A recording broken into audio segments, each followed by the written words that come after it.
Et yo les amis, c'est le foot en débrief, j'espère que vous allez bien. Et aujourd'hui on se retrouve pour le débrief de Lorient PSG. Voilà, donc le PSG s'en sort par la petite porte, par la toute petite porte même. Victoire seulement 1-0 contre Lorient, une équipe de Ligue 2. Donc voilà, hein, le PSG, ça arrive hein, des fois de rater ces matchs. Ce qui a été le cas hier soir, ils ont été en grosse difficulté. Ils n'ont pas réussi à forcer le verrou, à trouver la solution. Les joueurs, ils étaient incapables de rien faire.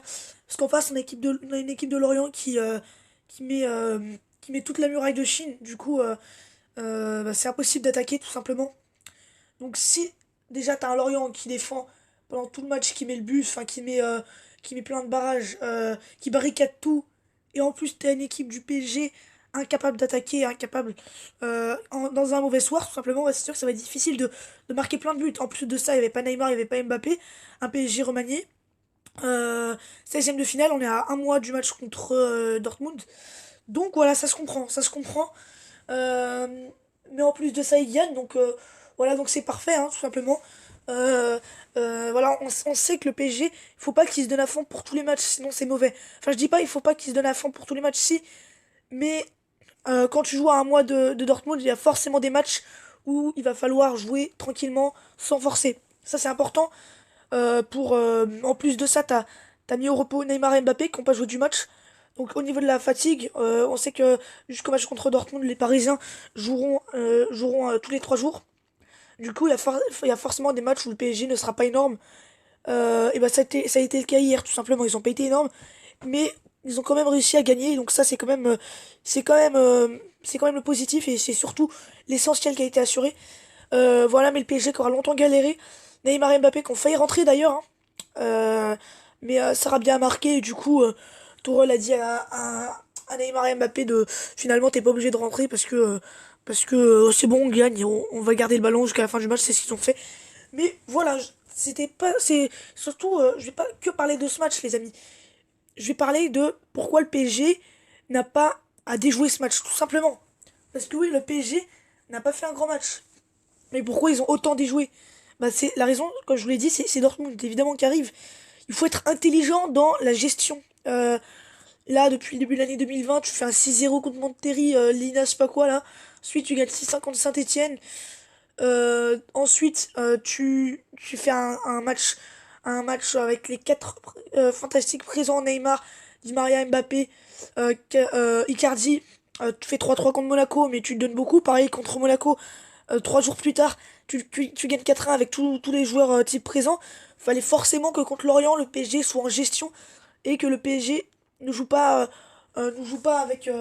avec sa force habituelle depuis ces derniers temps. Parce que s'ils jouent comme ça, ils vont être crevés avant Dortmund. Il faut être intelligent.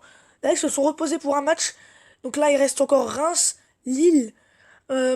Ensuite, il y aura Pau en huitième de finale de Coupe de France. Là aussi, je pense qu'ils devront faire tourner. Il y aura Ensuite, il y aura Montpellier, il y aura Nantes, et enfin, il y aura Nantes.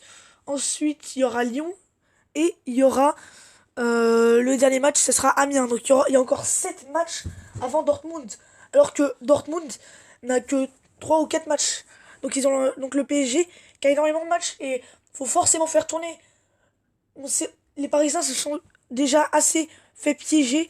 Comme ça, les Parisiens se sont déjà fait piéger ces 3 dernières saisons. Ah non, ces 2 dernières saisons, pardon. Parce que entre le Real de Madrid, où Neymar s'est blessé en plein entre les deux matchs où le PSG avait perdu 3-1 à l'aller, et se devait, voilà, enfin, en plus c'était un match contre Marseille, donc Neymar devait forcément être présent. Enfin bref, le match piège quoi, le match parfait piège. Ensuite, contre United, bah, Neymar se blesse en Coupe de France contre Strasbourg. Donc là, je pense que Tourelle a été intelligent. Il s'est dit non, je vais mettre sur le banc Neymar et Mbappé. Mais je pense que Tourelle a dû dire à ses joueurs de se bouger le cul, mais comme d'habitude. Mais je pense que les Parisiens, déjà, je pense pas qu'ils étaient dans un grand soir. Déjà, Lorient, ils défendaient, mais ils ont pas été énormes. Mais voilà, ils ont gagné 1-0. Je pense pas que les joueurs se sont énormément donnés sur le terrain, on l'a tous vu. Et ça, c'est bien pour Dortmund, tout simplement. Là, c'est bon, ils ont gagné.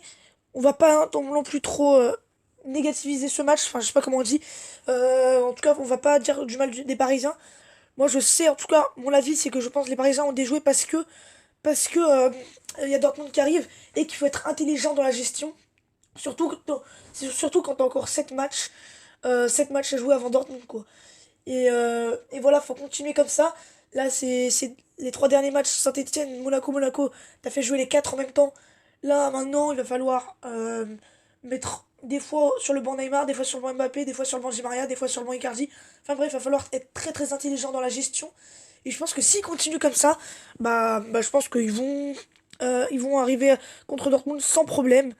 Mais voilà, c'est bien quand même ce qu'ils ont fait de mettre Neymar et Mbappé sur le banc. Ça a permis déjà à eux deux de souffler. Tu mets Navas sur le banc, ça lui permet de souffler. Tu mets Rico comme ça, au moins il joue un match. Il a l'occasion de jouer un match. Voilà, donc c'est bien, c'est bien. Enfin, oui, c'est bien. La, l'inté- Là, on sent vraiment qu'ils se sont bien préparés mentalement à ce match. United, ils étaient trop en mode ouais, on va se qualifier. Ils étaient trop, ils voulaient faire tout le temps jouer tout le temps les stars. Mais non, enfin, il y a forcément des matchs où il va pas jouer. C'est important qu'il soit à 100% avant Dortmund. C'est hyper important. Et je comprends pourquoi ils ont osé jouer. C'est normal. Enfin, ils vont pas tout le temps jouer comme ça, les Parisiens. Et en plus de ça, ils gagnent, c'est parfait, tout simplement, c'est parfait. Mais après, voilà, on va pas enlever la mauvaise prestation du PSG, ça, j'ai jamais dit le contraire, hein. Au contraire, les Parisiens, ils ont été en grosse difficulté. Ils ont été statiques pendant tout le match, aucune solution trouvée. Un match sans. Mais voilà, il n'y a aucune. Voilà, il y a aucun truc négatif par derrière. Voilà. Sans un avertissement sans frais. Après, maintenant, il y a des matchs, un match contre Reims, il va falloir être intelligent dans la gestion. Mais voilà, en tout cas, le PSG s'est imposé dans la douleur contre Lorient. Ça arrive. Et ça, évidemment, en plus, Lorient, quand même, bravo à eux, hein, malgré qu'ils aient mis qu'ils aient tout barricadé, qu'ils étaient derrière pendant tout le match. euh, enfin, sur toutes les attaques du PSG, ils étaient derrière. Déjà, d'une, ça c'est difficile à défendre pour les Parisiens. Mais quand même, bravo à Lorient qui a utilisé toutes ses forces et qui ne perd qu'un 0 contre Paris, donc ça c'est pas rien. Même si quand même il n'y a pas un grand pari. Sinon, Thiago Silva, il a été énorme, vraiment. Thiago Silva, il a été extraordinaire en défense. Il y a des fois des attaques de Lorient, et lui, il empêche tout. Voilà, c'est ça un patron, c'est ça qui permet à une équipe de, euh, de rester dans un match. Voilà. Et je pense que Thiago Silva, il sera important dans les matchs contre le Dortmund en Ligue des Champions. C'est cette expérience. Pour moi, d'ailleurs, c'est l'homme du match, Thiago Silva, hein. Même si c'est Sarabia qui met le but, pour moi, c'est Thiago Silva, c'est l'homme du match. Parce qu'il a été très bon défensivement. Et en plus, il fait une passe décisive, donc c'est vraiment pour moi l'homme du match. Mais bon, voilà les amis, c'est mon ressenti. Après, n'hésitez pas à dire votre ressenti en commentaire. En tout cas, moi, je vous dis à très très vite pour de prochaines vidéos sur ma chaîne YouTube. Demain, le match contre Lille, demi-finale de Coupe de la Ligue contre Lille. Là, va vraiment pas falloir merder, les gars. Faudra vraiment pas merder, parce que là, sinon c'est même plus la peine. Paris, on sait, la malédiction, c'est la Ligue des Champions, pas passer les huitièmes. Lyon, la malédiction, ça serait de pas aller en finale d'une coupe. Là, demain, s'ils gagnent pas, pour moi, c'est la catastrophe. Et pour moi, ça serait comme si le PSG perdrait en huitième de finale et se prendrait une remontada, quoi. Ce serait la catastrophe. Donc, je suis stressé déjà pour le match de l'OL. Et j'espère que demain, ils vont se bouger le cul. Ils vont avoir un minimum d'honneur, comme ils l'ont depuis le début de l'année 2020. Allez, les amis, je vous dis à très très vite pour de prochaines vidéos. C'était le temps des briefs. Les amis, bye.